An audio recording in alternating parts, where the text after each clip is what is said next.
Hello, Debbie here. Welcome back to Barossa Valley Crafts. Today we're up to day 9 of 25 Christmas tag gift cards. So today we're going to be using brushos.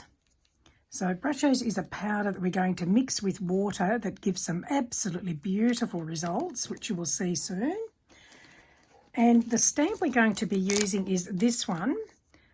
So I bought a craft magazine and it had stamps in it, and this was in there, so that's what we're going to be using. So don't know the brand, but you don't have to use the same ones. This is for inspiration to get ideas on what you can use with what you have in your stash.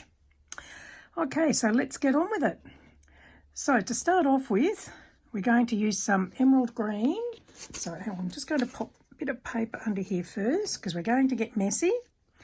As you can see here, I've been playing and I'm getting covered in inks, but that's the fun of it. Okay, so we're starting with emerald green. We're just going to sprinkle a bit on here.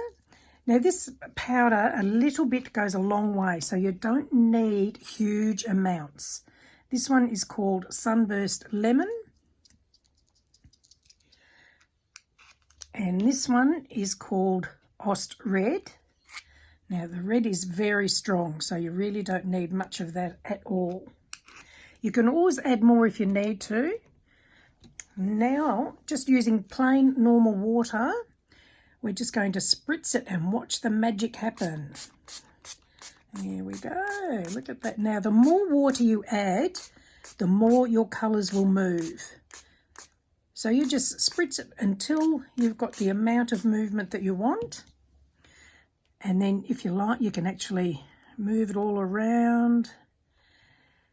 There we go. So the card's covered. Then once you've got it how you like, which I'm going to just maybe a little bit more there. And then using a bit of paper towel. Now if you want to, you can leave it like that and let it dry. But I want to mute the colours a little bit, so I'm just using a bit of paper towel, and I'm just going to soak up the ink, the brusho inks, like so, and lift it off, and that's what we're left with. Now, if you want to, you can keep your papers and make cards using these as well, which a lot of people do. They might wait until it's dry and then die cut them out, or just cut it out and use that as a backing on something. So this is what we've been left with now. So now I'm just going to use my heat gun to dry this off. So sorry about the noise.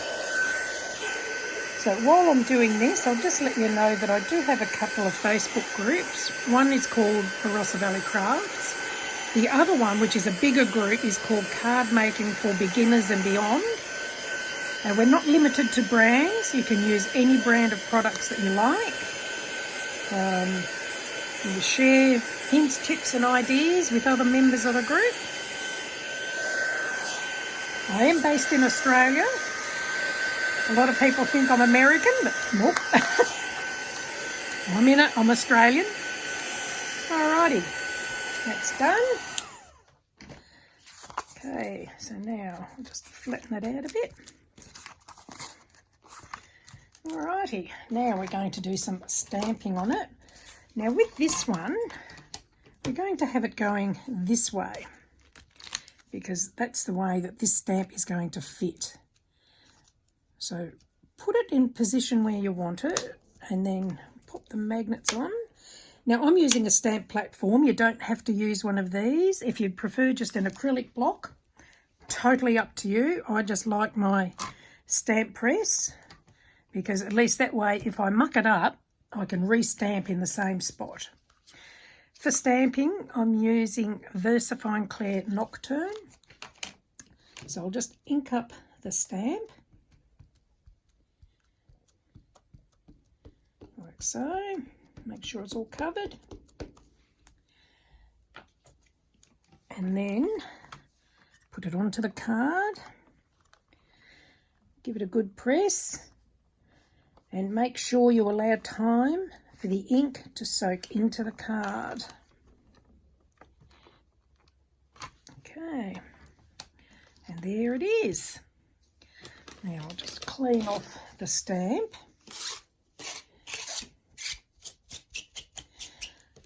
So if you're following all of these tutorials, I hope you're enjoying them, and please do feel free to join the group and show your take on what we're doing here if you like to.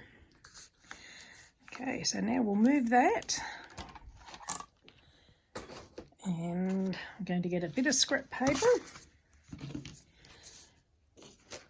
Now using this, so this is a quickie glue pen, and what I'm going to do is just place dots randomly around,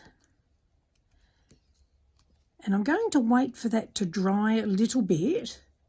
So it's blue when you use it, and when it's dry, it goes clear. Okay, so while that's doing that, just using some Twilight and a bit of torn paper, I'm just going to put a bit of grounding underneath here. So I'm just going to do some gentle flicks. I can hear my dog barking up there. Okay, so I'll just sort of put a little bit of ground there. Actually, I might do a little bit more. Where did we have it? Just there. Do it a bit darker. I just don't want to cover where I've just put that glue. That's better. So it's given us a bit of a grounding there. Now we'll just check that glue. That looks like it's gone clear. Now what I've got here is just hot foil paper. So I'm just going to cut a piece off. And with the nice shiny side up, I'm just going to put it where I have done those dots of glue. And that will give us some stars. Now this is why the glue needs to be dryish, so it's got to be clear. If you try and do it while it's still wet, this will not work. So if you've got any hot foiling foil, this is another way you can use it. Okay, I think that's it. So you can see, I hope you can see the little stars shining. Now if you wanted to, you could colour some more in with pens or pencils or whatever. So I've got a Posca pen here. I'm just going to try and dot this to make it look like a snowy path. Like so. Oops. Don't press too hard or you get that. That's all right. We can just finish colouring it in.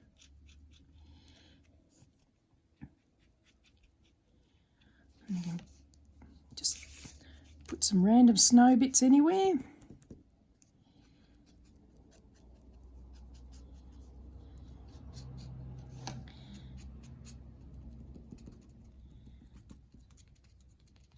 There we go. That'll do. And then just using a hole punch, pop a hole in it, add some ribbon, and there's another tag done. There we go. And that's it. So then obviously on the back you can put your to and from Christmas greetings, add it to your gift, and there's another gift tag done. I hope you've enjoyed that. If you have, please do give me the thumbs up and do subscribe if you'd like to be notified when I have more tutorials. And thank you for joining me, and we'll see you tomorrow for day 10. Bye.